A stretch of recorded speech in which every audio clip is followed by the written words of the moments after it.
Nalimas ang abot sa 14 na milyong pisong halaga ng mga alahas mula sa dalawang magkatabing tindahan sa Cebu City. Tukoy na ang isa sa mga sospek. Balitang hatid ni Alan Domingo ng GMA Regional TV. Sa kuha ng CCTV, makikita ang 3 hanggang 4 na armadong lalaki na pumasok sa isang jewelry store sa Barangay Ermita sa Cebu City bandang alas 11 ng umaga. Mabilis na sinimot ng mga suspek ang mga display na alahas.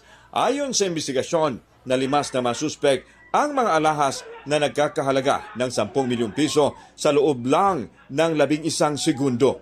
Napag-alaman na walang security guard ang nasabing tindahan. Anisulod rin sa pagkuha sa mga alahas, tulo. Tulo.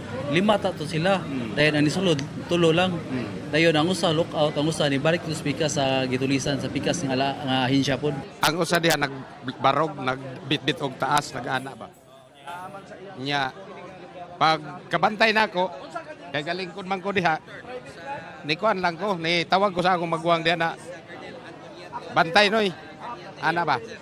Ato pagkuan natanaw na ako na murag delikado sad ni duha ra akong nabantayan mo. Inatake rin ng mga suspek ang katabing jewelry store kung saan natangay umano ang alahas na nagkakahalaga ng 4 na milyong piso. Walang ipinalabas na kopya ng CCTV ang pamunuan ng nasabing establishmento sa media. At hindi katulad ng katabing tindahan, mayroong guard ang tindahan subalit wala siyang laban sa mga armadong suspek. Katong yagi diri maura to pero pag hawa na nila, nakitaan mga 5 to 6 katao.